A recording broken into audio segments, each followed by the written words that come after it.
off the trap strike again. I think you'll like this one a lot because it takes into account that things happen, like they know how to block. Imagine that. So we'll go, again, this could be a high-low, high lead-in, okay? It could be because he threw a punch and I followed it back, okay? It could be because he threw a punch and I blocked it and then I came in, okay? And he's doing exactly what I want him to do, which is he's protecting himself with this hand, okay?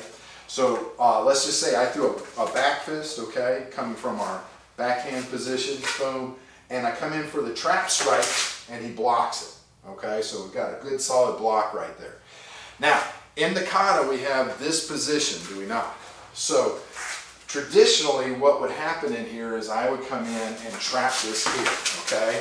Now, I had a real good bite on that and I can take him down with that. Usually all you're going to get is a lowering of position to allow you to go into the single position. So here's what I mean. If we're in that trap position, a lot of times when you come in and do this, you just get them to lower slightly, and then that leads you into your single position over here, and now your knee strike here, okay? If you get really good purchase, you can take them down to the ground. I found over time that this can be questionable, all right? When I'm working at full speed, it slips a lot. So again, if I was throwing the back fist, boom, I'm in, he blocks it. Instead of going here and trapping it in between the arms, I'm just gonna grab it right here, okay? And I'm going to drive two motions. I'm pushing his pinky around in a circle, and I'm also flexing his fingers like that. So I'm getting this motion. You can see what it does to the body. But I'm doing it with my forearm, okay? So we're here, blocks, grip, boom. I can take him down to here, all right? As soon as I let go, what does he start to do? He stands up. There's my underhook. Pow. Boom, and right into a throw if I wanted to from there, okay? So, to not be so nice, you can slam them on the ground, okay? Now, I'm not going to do it real hard, but I'm going to show you how you do it. You do that by going back into horse stance, okay? So not the stance we're normally in for Naihanchi. We're going to drop our weight even further and go into horse, okay? So again, if we're in this position and I've got him, as I drive, you can see how it opens him up. I'm going to step back, all right, and down, okay? Now, the faster you apply this motion right here, you get him to jump, okay? That cuts his base out from under him, okay? So that's why you can get sometimes a good slam, all right? If nothing else, you slide him out on the floor and you can take his back, okay? So,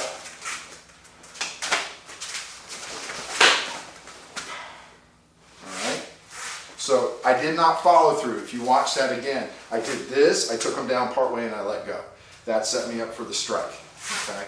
If I maintain that motion, I got a better chance of slamming him down, okay? When we say a slam, it doesn't necessarily mean that he hits his chest on the ground. If you slam somebody and they put their hand out and they break their wrist, okay, or their arm collapses and they smack their face, those are all really great self-defense results for you, okay? From this angle, so boom, boom, there's that hand protecting, right? Come in and grab, so I've got this motion rolling, and I've got this motion, so I'm moving on two circles at the same time. That's what takes them down so easily. Next thing is, we want to make sure the arm is as vertical as possible, okay? So if I do this with it vertical, it drives him down. If I put him here and do this, his elbow flops up and nothing happens, okay? So watch the position of the arm. All right. Now you'll notice I slipped that time. I'm getting hot and sweaty, and when I got from here it slipped, but notice it still stayed locked in, okay? And that's why I start on this part of my forearm, because sometimes it slips a little bit, but you're still on the forearm as you're doing it, and you still have your leverage. Please help us continue to bring you some great videos by subscribing to our channel and sharing our videos.